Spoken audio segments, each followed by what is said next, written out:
bom dia. Seja muito bem-vindo a essa edição. Nós estamos ao vivo, agora são 10 horas em ponto pelo horário de Brasília. E você confere as principais notícias do Brasil e do mundo desta quarta-feira. Olha só, o presidente Lula já está no Cairo, no Egito, para discutir a guerra entre Israel e o Hamas. Além de assinar acordos bilaterais, também estão programadas reuniões na Etiópia. Durante a viagem ao Egito, o presidente Lula vai discutir com o presidente egípcio Abdel Fattah al-Sisi a guerra entre Israel e o grupo terrorista Hamas. Também deve assinar acordo na área de bioenergia e mudanças climáticas. Lula deve ter compromissos públicos a partir desta quinta-feira. Ele viajou acompanhado da primeira-dama, Janja, também do chanceler Mauro Vieira, o assessor especial Celso Amorim e a ministra da Ciência e Tecnologia, Luciana Santos. Os dois presidentes também devem assinar acordos bilaterais relacionados à bioenergia e ciência, tecnologia e inovação. Lula deve ainda visitar a sede da Liga Árabe, onde vai se reunir com o secretário-geral Ahmed Abul e discursar aos representantes dos países do grupo. Na Etiópia, Lula participa de encontros com autoridades e da Assembleia da União Africana. O grupo passou a integrar o G20 e obteve o mesmo status da União Europeia. Entre os assuntos tratados devem estar o desenvolvimento sustentável e a reforma da governança global. Os senadores devem votar já na próxima semana o projeto que limita as saídas temporárias dos presos, as chamadas saidinhas. Como o projeto teve o regime de urgência aprovado, deve ser aprovado direto pelo plenário da Casa, sem passar pela Comissão de Constituição e Justiça. E como houve uma alteração no texto pela Câmara, a proposta terá que voltar à análise dos deputados. Tem direito ao benefício os condenados do regime semiaberto que já cumpriram 1/4 da pena. E olha só, um prédio na Praia Grande, no litoral paulista, sofreu um colapso estrutural nesta terça-feira. Ontem, no início da tarde, o prédio residencial com 133 apartamentos foi evacuado depois que técnicos da Defesa Civil identificaram um colapso estrutural em 3 colunas. Segundo relatos de moradores, foram ouvidos barulhos como se fossem de explosões. No momento, a sustentação das estruturas estão sendo reforçadas no subsolo com estacas e a situação no local é estável. Segundo o porta-voz da Defesa Civil do Estado de São Paulo, não há risco de desabar. Olha só, Emirados Árabes Unidos, Azerbaijão e o Brasil vão formar uma aliança sem precedentes para melhorar a cooperação e a continuidade das negociações da Cúpula Climática da ONU. Os 198 países signatários do acordo final da COP28, assinado em dezembro em Dubai, instaram as 3 presidências a trabalharem em conjunto, em um roteiro para conter o aquecimento global a 1,5 graus Celsius, em comparação com a era pré-industrial, a meta mais ambiciosa definida pelo Acordo de Paris de 2015. As Nações Unidas alertam que os atuais compromissos para reduzir as emissões de gases de efeito estufa colocam o mundo no caminho para aumentar entre 2,5 e 2,9 graus Celsius neste século. De acordo com as últimas estimativas do painel de especialistas climáticos da ONU, o limite de 1,5 graus Celsius pode ser alcançado nos 5 anos de 2030 a 2035. Esses cientistas alertam que cada 10º de grau adicional intensifica e multiplica eventos climáticos extremos.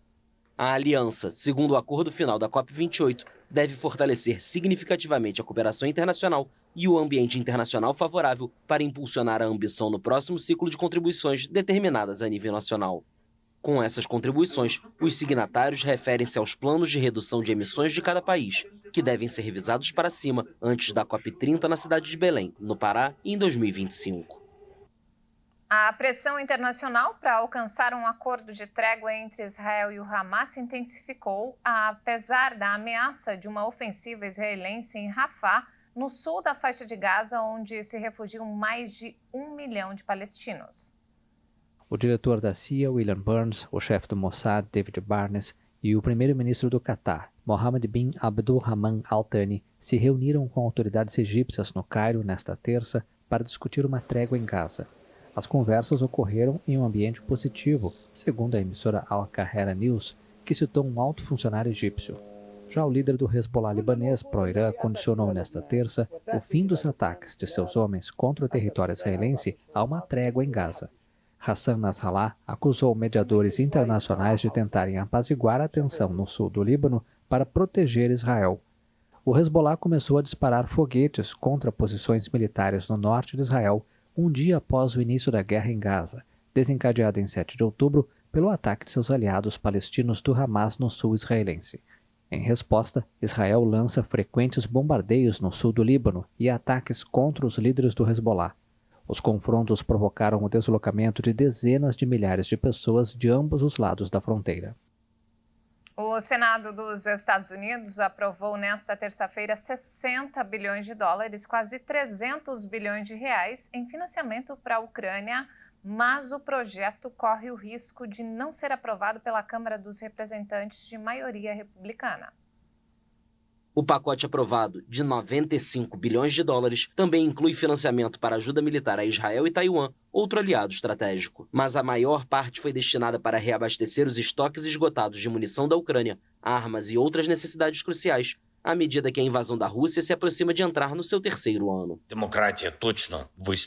A democracia definitivamente prevalecerá. Graças a cada um dos 70 senadores que votaram positivamente, a Ucrânia aprecia muito. Esse foi o primeiro passo, depois vem a Câmara dos Representantes, o voto dos congressistas de lá. Esperamos uma decisão positiva. O projeto, que o Senado votou na manhã desta terça-feira e foi aprovado com apoio bipartidário, não inclui mudanças na política de imigração americana, algo que havia sido solicitado por parte dos parlamentares republicanos. E ainda falando sobre os Estados Unidos, olha só, conforme anunciado pelo Serviço de Meteorologia de Nova York, uma tempestade de neve chegou com tudo, provocando cancelamento de voos e um verdadeiro caos no transporte. Uma tempestade que atinge o nordeste dos Estados Unidos levou ao fechamento de escolas, tribunais e ao cancelamento de voos e perturbou o trânsito. Companhias aéreas cancelaram mais de 1.220 voos, incluindo 43% de todos aqueles operados no aeroporto de LaGuardia e 28% do serviço do aeroporto de Newark, além de quase 1 a cada 5 voos no aeroporto JFK. Essa foi a primeira vez em 2 anos que a neve tornou necessário o uso de máquinas para removê-la. O Serviço Meteorológico Nacional alertou para tempestades com ventos fortes e nevascas. Muitas áreas rurais do Nordeste ficaram isoladas. O município de Hampton, em Nova Jersey, acumulou 33 centímetros de neve, enquanto Chester, ao norte do estado de Nova York, registrou 30 centímetros. E essa edição fica por aqui. Eu volto daqui a pouco às 11 horas da manhã com mais notícias do Brasil e do mundo. Muito obrigada pela companhia. Um ótimo dia para você.